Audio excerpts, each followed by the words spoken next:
టీడీపీలో సంచలనం రేపిన కొలికపూడి వివాదం ఇప్పుడు కీలక మలుపు తిరిగింది. అటు తిరిగి ఇటు తిరిగి ఆఖరికి ఈ వివాదం సీఎం టేబుల్ వద్దకు వెళ్ళింది. ఈ ఇష్యూ గురించి క్రమశిక్షణ కమిటీ రెడీ చేసిన నివేదికను కమిటీ సభ్యులు సీఎంకు ఎట్టకేలకు అందించారు. మొత్తం ఎపిసోడ్లో తప్పంతా కొలికపూడిదేనంటూ తేల్చారు. అయితే అధికారాలు తొలగించాలి లేదంటే సస్పెండ్ చేయాలంటూ సిఫారసు చేశారు. దీంతో ఈ నివేదికపై ఇప్పుడు సీఎం ఎలాంటి నిర్ణయం తీసుకోబోతున్నారు అనేది టీడీపీలో అత్యంత హాట్ టాపిక్గా మారింది.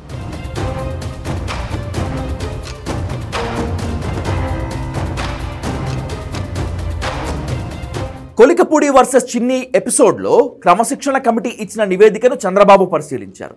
వివాదంపై పార్టీ క్రమశిక్షణ కమిటీ సీఎం చంద్రబాబుకు ఇచ్చిన నివేదికలో కీలక అంశాలను ప్రస్తావన చేసింది.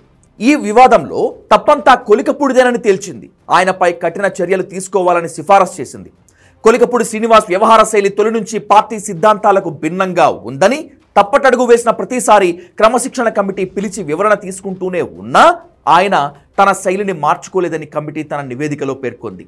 ఎమ్మెల్యేగా ఎన్నికైన నాటి నుంచి 16 నెలల కాలంలో 3 సార్లు కొలికపూడి క్రమశిక్షణ కమిటీ ముందు హాజరయ్యారని, ప్రతిసారి తప్పైందని ఒప్పుకోవటం, మరోసారి పునరావృతం కాకుండా చూసుకుంటానని చెప్పటం ఆయనకు రివాజుగా మారిందని చెప్తున్నట్లుగా తెలుస్తోంది. ఈసారి కొలికపూడి ఏకంగా పార్టీ ఎంపీ పైనే డబ్బులు తీసుకుని టికెట్ ఇచ్చారనే బహిరంగ ఆరోపణలు చేయటం క్షమార్హం కాదని కమిటీ సభ్యులు అభిప్రాయపడ్డారు. తాను చేసిన ఆరోపణలకు రుజువులు ఉన్నాయంటూ క్రమశిక్షణ కమిటీ ఎదుట చెప్పిన కొలికపూడి ఒక్క ఆధారాన్ని కూడా చూపించలేదని తెలిపారు. టీవీ ఛానళ్లలో వచ్చిన తన కార్యక్రమాలను పెన్ డ్రైవ్లో వేసి దాన్నే ఆధారంగా పరిగణించాలని కోరారని నివేదికలో పేర్కొన్నారు. కొలికపూడి తీరు బాధ్యతారాహిత్యంగా ఉందని, కఠిన చర్యలు తీసుకోవాలని సూచించినట్లు తెలుస్తోంది. అధిష్టానం వారించిన నా నియోజకవర్గంలో ఎంపీకి ఏం పని అని క్రమశిక్షణ కమిటీ సభ్యుల ఎదుట కొలికపూడి తన వాదన వినిపించారని, ఎంపీ తన నియోజకవర్గంలో జోక్యం చేసుకోకుండా చూడాలని కోరారని నివేదికలో పేర్కొన్నారు కమిటీ సభ్యులు.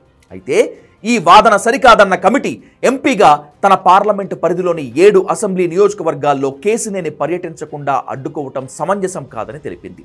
తిరువూరు పర్యటన సమయంలో చిన్ని ముందుగా పార్టీ రాష్ట్ర అధ్యక్షుడు పల్లాకు సమాచారం అందించి ఆయన అనుమతితోనే పర్యటించారని పేర్కొంది. కమిటీతో ఈ నివేదిక పైన చర్చించిన సీఎం పలు అంశాలపై ఆరా తీసినట్లు తెలుస్తోంది. తాను ఎమ్మెల్యే కొలికపూడి, ఎంపీ చిన్నిని పిలిచి మాట్లాడతానని చంద్రబాబు కమిటీకి తెలిపారు. దీంతో ఇప్పుడు ఆ ఇద్దరితో మాట్లాడాలని నిర్ణయంతో పాటుగా తీసుకునేటువంటి చర్యలపై తీవ్ర ఉత్కంఠ కొనసాగుతోంది.